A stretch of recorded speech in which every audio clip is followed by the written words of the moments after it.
Hello everyone, आज हम लोग क्लास 10th इकोनॉमिक्स से चैप्टर फर्स्ट डेवलपमेंट को पढ़ेंगे। इकोनॉमिक डेवलपमेंट मीन्स क्या होता है? A branch of economics focused on improving fictional economical and social condition in developing countries. मतलब वो इकोनॉमिक्स का वो ब्रांच जो कि फोकस करता है इम्प्रूव करने में fictional economical and social condition को, जिससे हमारा कंट्री डेवलप कर सके, उसी कहेंगे इकोनॉमिक डेवलपमेंट। नाउ अब हमारा फर्स्ट टॉपिक है introduction to development. Development means progress in different aspect of life. मतलब अलग अलग एक्सपेक्ट में हमारे जीवन का प्रोग्रेस या बढ़ोतरी। इसमें जो है हमारे इकोनॉमिक ग्रोथ भी होता है, सोशल ग्रोथ भी होता है एंड लिविंग स्टैंडर्ड का भी ग्रोथ होता है।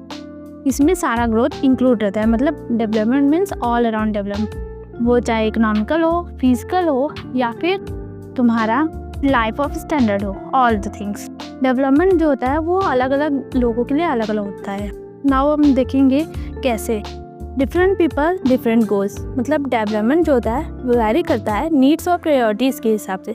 मतलब किसी की ज़रूरतें कुछ होंगी, किसी की ज़रूरतें कुछ होंगी। एग्जांपल देखो, एक लैंडलेस फार्मर है तो उसको एम्प्लॉयमेंट चाहिए क्योंकि उसके पास लैंड नहीं है काम करने के लिए, तो उसको कोई और काम चाहिए करने के लिए ताकि वो अपना घर चला सके। ना वैसे बिजनेसमैन है तो उसको हाई प्रॉफिट चाहिए ताकि वो अपना बिजनेस और ग्रो कर सके। और एक स्टूडेंट है तो उसको क्वालिटी एजुकेशन चाहिए या अच्छी नौकरी चाहिए आफ्टर एजुकेशन, ताकि वो अपना और डेवलप कर सके और प्रोग्रेस कर सके। उसके लिए वही डेवलपमेंट है। ऐसे हर एक पर्सन के लिए उसका अपना एक डेवलपमेंट गोल होता है जिसको वो पूरा करना चाहता है।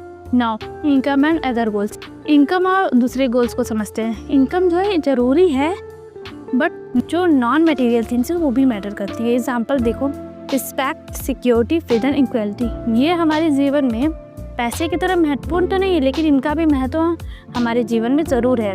बिना इसके भी कोई इंसान अपने जीवन नहीं काट सकता। A job with security is better than a job with high income but no security. इसका कहने का तात्पर्य यही निकल रहा है कि वह जॉब जिसमें सिक्योरिटी है, मतलब जिसमें कोई तुम्हें निकाल नहीं सकता, वो जॉब ज़्यादा बेहतर होती है उस जॉब से जिसमें पैसा तो ज़्यादा देना है लेकिन कोई गारंटी नहीं है कि वो तुम्हें कब निकाल दे। इसीलिए जिस जॉब में सिक्योरिटी रहता है लोग उसको ज़्यादा प्रीफर करते हैं, क्योंकि उसमें उनको फ्रीडम मिलता है, टाइम मिलता है अपने परिवार को मैनेज करने का। इसलिए वो सारे एस्पेक्ट को देखते हैं। बस इनकम के बेसिस पे वो नहीं कोई जॉब ज्वाइन करना चाहते, वो अपने मिक्स गोल को देखते हैं। यानी उनका एक नहीं गोल होता कि बस पैसा कमाना, उनको टाइम चाहिए, फ्रीडम चाहिए, सिक्योरिटी चाहिए जॉब की, ताकि वो अच्छे से अपना वर्क कर सके। इसलिए डेवलपमेंट में जो होता है ऑल अराउंड डेवलपमेंट होता है। इसलिए मैंने पहले ही मेंशन किया था कि इकोनॉमिक डेवलपमेंट मतलब इनकम का भी डेवलपमेंट चाहिए, सोशल डेवलपमेंट चाहिए, अच्छा एनवायरनमेंट चाहिए अपना काम करने के लिए, फ्रीडम चाहिए ताकि वो अच्छे से काम कर सके, और उसके साथ साथ सारा चीज़ देखना चाहिए, सिक्योरिटी रहना चाहिए। नाउ अब नेशनल डेवलपमेंट की बात करते हैं। नेशनल डेवलपमेंट होता है मतलब ऑल अराउंड इम्प्रूवमेंट होना चाहिए किसी की पर्सन के लाइफ में जो कि उस कंट्री में रहता है। मतलब जितने भी पर्सन हमारे कंट्री में रहते हैं उनके लाइफ स्टैंडर्ड का जो डेवलपमेंट होता है या प्रोग्रेस होता है, उसी को हम नेशनल डेवलपमेंट के तौर पे लेते हैं। और इसके फैक्टर होते हैं हमारा, मतलब नेशनल डेवलपमेंट को अभी मैंने बताया कि ये पीपल्स के बेसिस पे देखा जाता है, उनके लिविंग स्टैंडर्ड के बेसिस पे देखा जाता है। तो इसीलिए इसमें जो फैक्टर आएंगे वो पीपल्स के बेसिस पे आएंगे, जैसे कि पीपल के इकोनॉमिक ग्रोथ हो, मतलब यहाँ के लोगों का अच्छा इनकम हो, अच्छी सैलरी पाए, तो नेशन भी डेवलप करेगा। जब उसके पीपल्स डेवलप करेंगे तो नेशन भी डेवलप करेगा। वैसे एजुकेशन और हेल्थ केयर भी रहना चाहिए। मतलब यहाँ जिस कंट्री की डेवलपमेंट चाहिए तो वहाँ के नागरिक पढ़े लिखे होने चाहिए, उनका हेल्थ केयर बढ़िया होना चाहिए, उनका हेल्थ अच्छा होना चाहिए। तो उन लोग को ये पता होना चाहिए कि अपने एनवायरनमेंट को कैसे बचाना है, उसके साथ डेवलप करना है। तो इसीलिए इकोनॉमी डेवलप होगी, हमारा नेशन डेवलप होगा, पीपल डेवलप होंगे। तो नेशनल डेवलपमेंट में ओवरऑल डेवलपमेंट आ जाता है, चाहे वो ह्यूमन हो, इकोनॉमिकल हो या इन्वायरमेंटल हो। ठीक, नाउ अब आगे बढ़ते हैं। डिफरेंट इंडिविजुअल एंड ग्रुप्स में have different views on development. मतलब मैंने अभी बताया कि हर एक का अपना एक डेवलपमेंट गोल होता है, वो अपने उस गोल को पाना चाहता है, तो उसके हिसाब से उन लोग का थॉट्स करने का तरीका या देखने का नज़रिया सब अलग अलग होगा। अब यही देख लो एग्जाम्पल कि इंडस्ट्रीज जो है वो ज़्यादा फैक्ट्रीज लगाना चाहती है ताकि उनका प्रोडक्शन बढ़े और इतना वो सप्लाई कर पाए तो उनका प्रॉफिट हो। वहीं इन्वायरमेंटलिस्ट जो होते हैं वो चाहते हैं कि ज़्यादा फैक्ट्रियाँ ना लगे ताकि पोल्यूशन ना हो, ताकि हमारा इन्वायरमेंट बचा रहे। तो इसलिए दोनों का व्यूज़ अलग है और दोनों का गोल्स अलग है। इसलिए मैंने कहा कि हर इंडिविजुअल का अपना एक गोल्स होता है, अपना एक देखने का नज़रिया होता है डेवलपमेंट पे। अब आगे, how to compare different countries. Comparison जो हम ये करते हैं कंट्रीज का, वो इनकम और literacy rate and life expectancy के बेसिस पे करते हैं। और जी पर कैपिटा इनकम जो होता है वो टोटल इनकम का पॉपुलेशन से डिवाइड करने पे हमको मिलता है। और जिस भी कंट्री का पर कैपिटा इनकम हाई रहेगा वो दिखाएगा वो कितना रिच कंट्री है, अगर लो रहेगा तो वो पुअर कंट्री है। ये पर कैपिटा इनकम जो होता है ना, वो एवरेज इनकम होता है, मतलब किसी एक पर्सन की इनकम को नहीं दिख रहा था। ओवरऑल कंट्री में जितना भी इनकम है किसी बेसिस पे, मतलब किसी भी पर्सन का जितना इनकम है उसको जोड़ के पूरे कंट्री का इनकम निकाल लेता था, वो पर कैपिटा इनकम होता है। तो ये जो होता है हमेशा डॉलर्स में काउंट किया जाता है सभी कंट्री के लिए, कोई एक स्पेसिफिक नहीं है कि इसका अलग होगा इसका अलग हो, ये नहीं है, सबका डॉलर्स में होगा। और ये डॉलर्स का जो वैल्यू रहता है वो सब कंट्री में उसके गुड्स जो होते हैं उसके वैल्यू जो रहता है, $1 का जितने भी गुड्स आएंगे वो सब कंट्री में बराबर होने चाहिए, तभी कंपेरिजन अच्छे से हो पाएगा। नाउ देखो world bank classification of countries. अब देखो वर्ल्ड बैंक जो होता है क्लासिफिकेशन कैसे करता है कंट्रीज का, पहले समझते हैं वर्ल्ड बैंक है क्या। देखो वर्ल्ड बैंक जो होता है एक इंटरनेशनल ऑर्गेनाइजेशन होता है जो कि फाइनेंशियल एडवाइस देता है कंट्रीज़ को, और वो रिसर्च करता है और बताता है कि कैसे वो कंट्री जो है, जो भी रीजन है वो कैसे डेवलप होगा इकोनॉमी के मामले में। तो ये वर्ल्ड बैंक का काम होता है।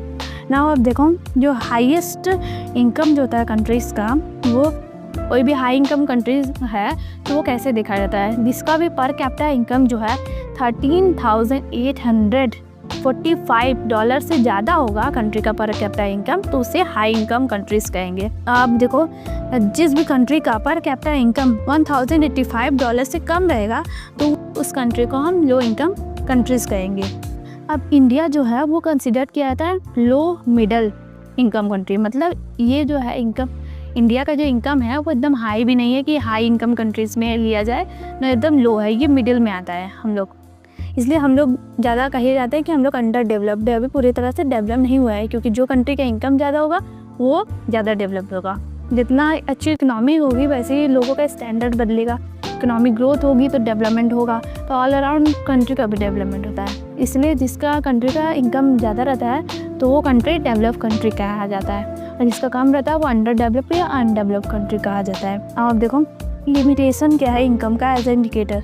जो पर कैपिटा इनकम जो होता है वो इनइक्वालिटी को नहीं शो करता है, मतलब भेदभाव नहीं करता, वो बस पूरे ऑल अराउंड जितने भी पीपल एक कंट्री में रहते हैं उनका सम एवरेज निकाल के देखा जाता है। ये नहीं कि एक पर्सन का इतना है तो एक पर्सन के भेदभाव करके उसका काम है इसका ज़्यादा है, ऐसे नहीं देखा जाता।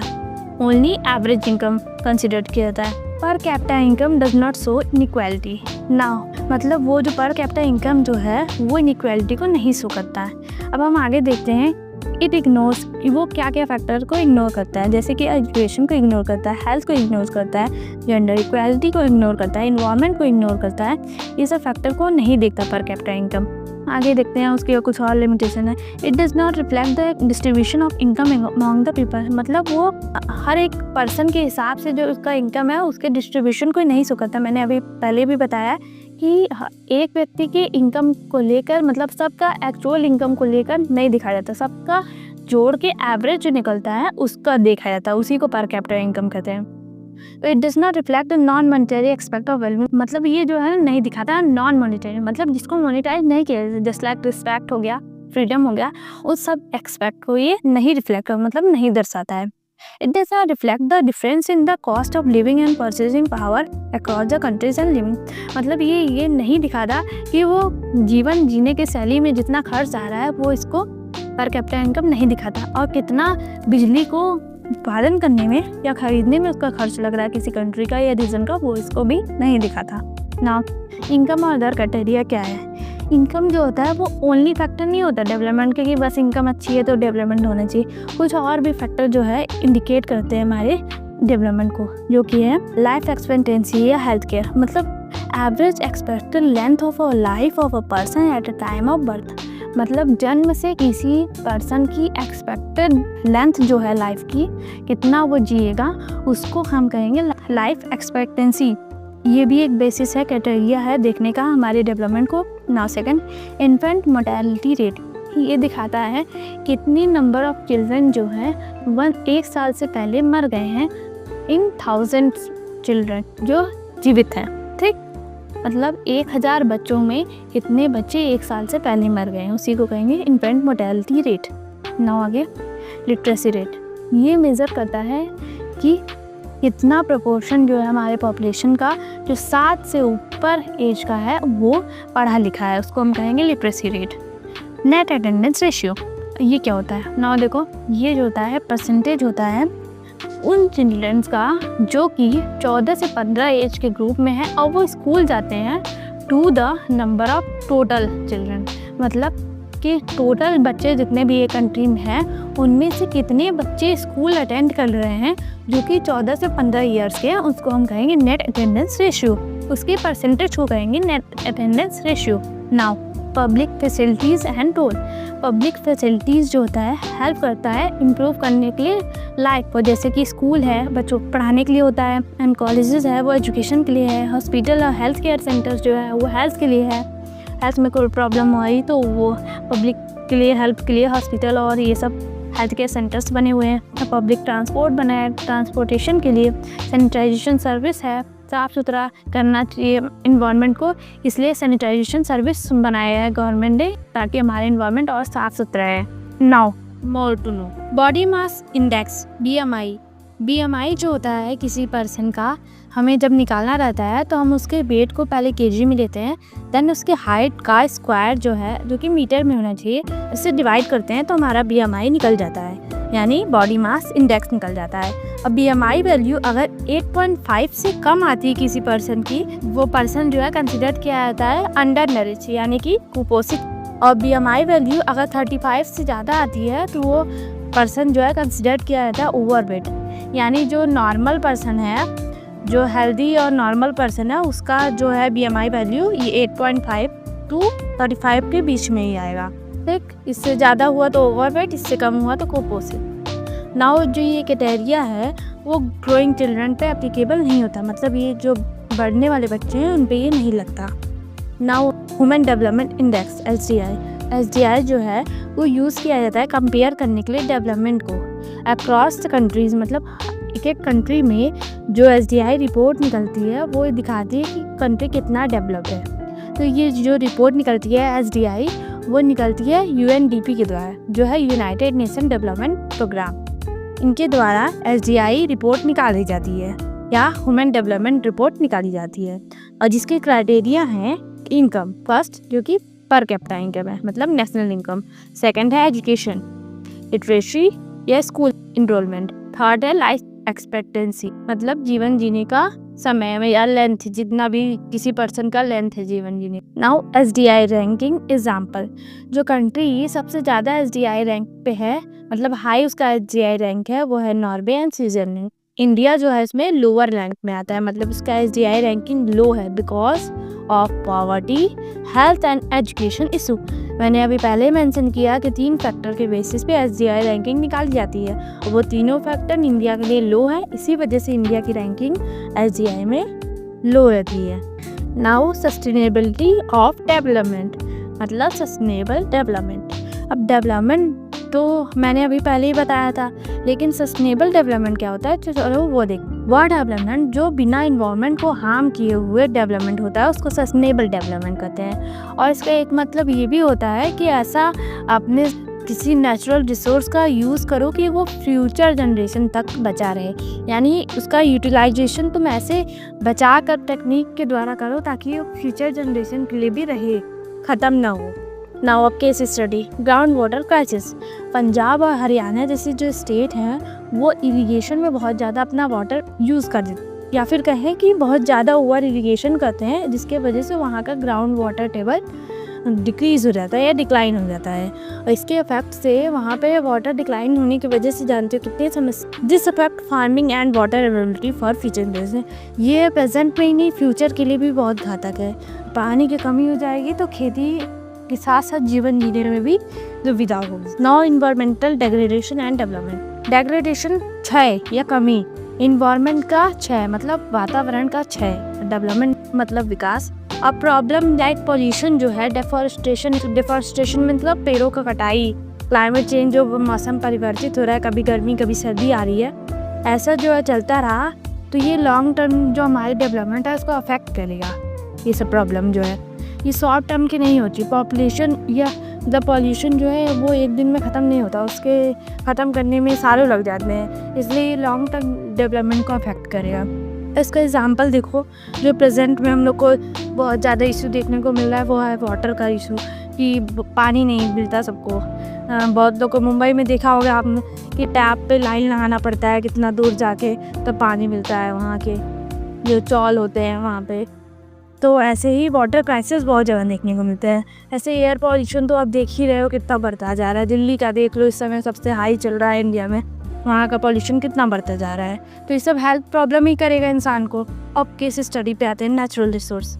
नेचुरल रिसोर्स में क्रूड ऑयल जो एक नेचुरल रिसोर्स है जो कि निकाला जाता है अर्थ से, और जिसका यूज़ हम करते हैं जो हमारे व्हीकल्स होते हैं, मतलब कि जो ड्राइविंग व्हीकल्स होते हैं उनको चलाने में उनका हम यूज़ करते हैं, और हीट करने के लिए बिल्डिंग को इसका यूज़ होता है, और जो हमारी इलेक्ट्रिसिटी हम लोग घरों में यूज़ करते हैं उसका उत्पादन करने में इसका यूज़ होता है, और भी बहुत मटेरियल इससे बनते हैं। नाउ आप देखते हैं कि जो क्रूड ऑयल होता है पहले इसको रिफाइन किया जाता है, और जिस प्रोसेस से वो रिफाइन होता है उसको डिस्टिलाइजेशन करते हैं, जिसमें हम पहले इसको हीट करते हैं।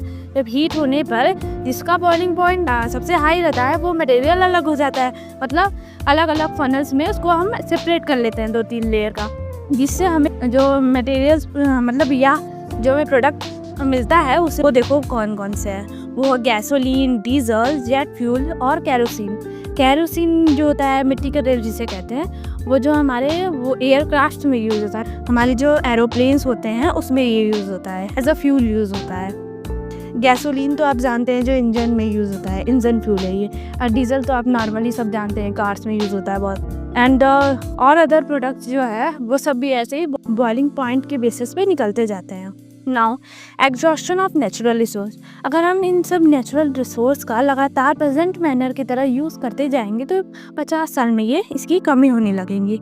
और जो इंडिया जैसी कंट्री है उसमें जो ऑयल जो है इम्पोर्ट होता है, मतलब बाहर से देशों से लाया जाता है यहाँ पे। तो इस तरह ऐसे ही प्रेजेंट मैनर में इसका यूज़ करेंगे तो पहले से ही स्टॉक कमी है और कम हो जाएगा।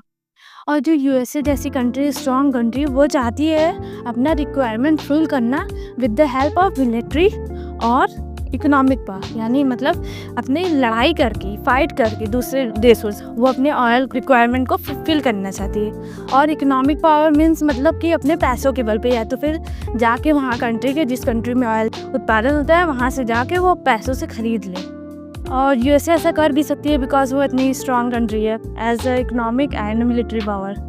नाउ हम देखो case study development based environment. Large dam जो होते हैं वो इलेक्ट्रिसिटी तो प्रोवाइड करते हैं बट पीपल को डिप्लेस कर देते हैं, और जब पीपल डिप्लेस हो जाएगा, पेड़ पौधे भी डिप्लेस होंगे, जहाँ डैम बनेगा जितना भी रहेगा, तो इन्वायरमेंट को हार्म पहुँचता है। इससे कंस्ट्रक्शन तो हो रहा है, डेवलपमेंट तो हो रहा है, बट हमारे इन्वायरमेंट को हार्म जरूर पहुँच रहा है इसमें। तो ऐसे देखो इंडस्ट्रीज भी जितना ग्रो हो रही है, हम लोग को डेवलपमेंट हो रहा है हम लोग का, हम मतलब एक चीज़ में लाइफस्टाइल हम लोग का स्टैंडर्ड होते जा रहा है सब इंडस्ट्रीज के इम्प्रूवमेंट होने से। लेकिन जो हमारा इन्वायरमेंट है वो हार्म कर रहा है, उसको हार्म पहुंच रहा है उससे, क्योंकि पॉल्यूशन कर रहा है इंडस्ट्री जो है, उसमें से हार्मफुल गैसेज जो निकल रही है वो पॉल्यूट कर रही है हमारे एयर को। तो इसलिए हमें एक बैलेंस की ज़रूरत है अपने डेवलपमेंट और इन्वायरमेंट में, बिकॉज अगर हम एक चीज़ पे फोकस करेंगे तो दूसरी चीज़ हमारी लो हो जाएगी, या तो डेवलपमेंट या तो इन्वायरमेंट। इसलिए हमें एक बैलेंस बना के रखना है दोनों में, ताकि हमारा दोनों हो सके, प्रोटेक्शन भी हो और डेवलपमेंट भी हो। Now conclusion. डेवलपमेंट जो होता है वो सेम नहीं होता सबके लिए, सबका एक अलग डेवलपमेंट का क्राइटेरिया होता है जिसको वो फुलफिल करना चाहते हैं। We must balance economic growth and environmental sustainability। मतलब हम बैलेंस बना के रखना है, इकोनॉमिक को ग्रोथ करने के साथ इन्वायरमेंट के साथ भी बैलेंस बना के रखना है। और गवर्नमेंट और लोगों को साथ मिल के ये काम करना चाहिए ताकि वो डेवलपमेंट जो हो वो अच्छी तरह से हो। और सस्टेनेबल डेवलपमेंट जो है, अगर तुम्हें लॉन्ग टर्म प्रोग्रेस करना है, हम अपने नेशन को डेवलप करना है, तो हम लोग को सस्टेनेबल डेवलपमेंट पे काम करना होगा। एंड पर कैपिटा इनकम जो है वो इंडिकेटर है नॉट ओनली द फैक्टर, मतलब ये एक फैक्टर नहीं है ये दिखाना का कि कितना डेवलप्ड है हमारी कंट्री, ये बस एक इंडिकेटर है, बस ओनली रीज़न नहीं है हमारे डेवलपमेंट को करने का या हमारी कंट्री को डेवलप करने। I hope you will understand all the topics of chapter first. Thank you for watching. Bye.